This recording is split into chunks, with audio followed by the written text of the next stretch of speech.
लोकसभा चुनाव के 7 में से 5 चरणों की वोटिंग हो चुकी है। 5 चरणों के मतदान के बाद एनडीए और विपक्षी गठबंधन इंडिया ब्लॉक दोनों ही अपने अपने जीत का दावा कर रहे हैं।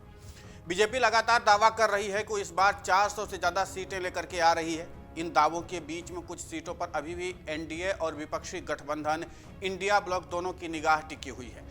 2019 में हुए लोकसभा चुनाव के दौरान इन सीटों पर जीत हार का अंतर 10,000 से भी कम का था। ऐसे में एनडीए और विपक्षी गठबंधन यानी कि इंडिया ब्लॉक दोनों ही इन सीटों पर अच्छा करना चाहती हैं। पिछली बार 30 सीटों पर जीत हार का अंतर 10,000 से भी कम था। इनमें जम्मू और कश्मीर की अनंतनाग, अंडमान और निकोबार द्वीप समूह, आरामबाग, औरंगाबाद, भोंगीर, वर्धमान, दुर्गापुर, चामराजनगर, चिदम्बरम, दादरा और नगर हवेली, दमन और दीव, गुंटूर, जहानाबाद, कांकेर, खूंटी, कोरापुट एसटी, लक्षद्वीप, मछली शहर, मालदा, दक्षिण मेरठ और मिजोरम, मुजफ्फरनगर, रोहतक, संबलपुर, श्रावस्ती, गोवा, दक्षिण श्रीकाकुलम, वेल्लोर, विजयवाड़ा, विशाखापट्टनम और जहीराबाद सीट शामिल है। यहां पर जीत हासिल करने वाले और उपविजेता के बीच वोटों का अंतर 10,000 से भी कम था। करीबी लड़ाई में भी तब एनडीए सब पर भारी पड़ी थी। उन्होंने 30 में से 15 सीटों पर कब्जा किया था। इस करीबी लड़ाई में बीजेपी को 10, टीडीपी को 3, जेडीयू को और एनसीपी को एक सीट पर जीत मिली थी। वहीं विपक्षी इंडिया ब्लॉक की पार्टियों को 8 सीटों पर ही जीत मिली थी।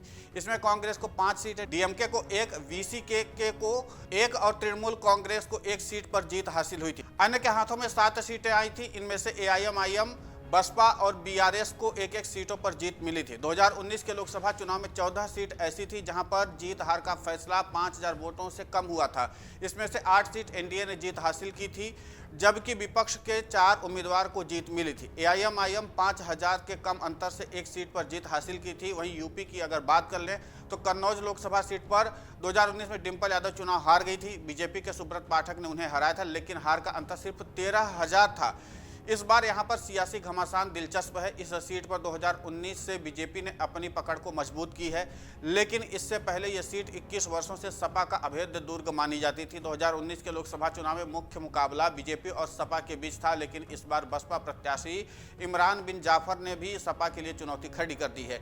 इस बार बीजेपी प्रत्याशी पाठक से कड़ी टक्कर की आशंका को देखते हुए सपा ने अपनी पूरी ताकत झोंक दी है। शुक्रवार को राहुल गांधी और आप नेता संजय सिंह ने अखिलेश के समर्थन में रोड शो किया था। यही नहीं, 2019 के चुनाव की हार से सबक लेते हुए डिम्पल यादव ने अपने चुनाव अभियान में उन स्थानों पर ज्यादा फोकस किया जिन क्षेत्रों में बड़ी हार मिली थी। एक क्षेत्र था रसूलाबाद। इस बार डिम्पल ने इसी इलाके में रोड शो किया। यहां अनुसूचित जाति के वोटर्स को लुभाने के लिए अखिलेश यादव ने अपने रथ पर एक बालक को डॉक्टर BR अम्बेडकर के भेष में बिठाया और इस वर्ग के मतदाताओं के बीच अपना विश्वास जताने की कोशिश की।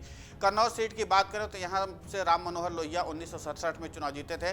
वहीं समाजवादी पार्टी 7 बार सीट जीत चुकी है। इटावा सीट पर इस बार त्रिकोणीय मुकाबला है। यहां पर पीएम मोदी, अमित शाह से लेकर के राजनाथ सिंह और योगी आदित्यनाथ तक कई स्टार प्रचारकों के आने से चुनावी माहौल बदल गया है।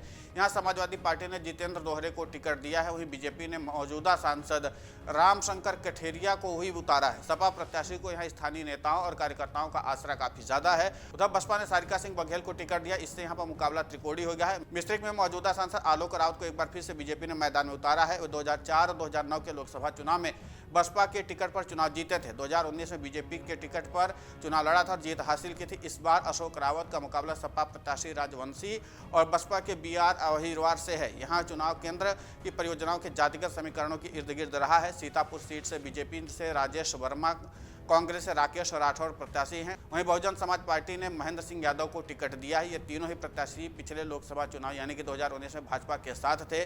बीजेपी प्रत्याशी वर्मा 1999 और 2004 में बसपा से चुनाव लड़े और जीते थे। वहीं 2019 में उन्होंने बीजेपी के टिकट से चुनावी जीत दर्ज की थी। वहीं फर्रुखाबाद सीट की बात की जाए तो यहां पर ब्राह्मण मतदाताओं की भूमिका अहम है। यहां बीजेपी के प्रत्याशी सांसद मुकेश राजपूत और सपा प्रत्याशी डॉक्टर नवल किशोर शाक्य के बीच सीधा मुकाबला है।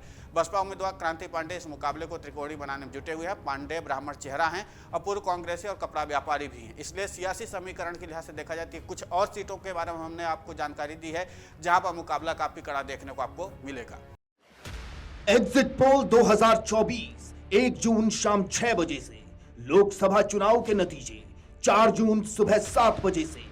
देखिए चुनाव नतीजों से जुड़ी हर खबर सबसे पहले, सबसे सटीक, केवल अमर उजाला पर, amarujala.com।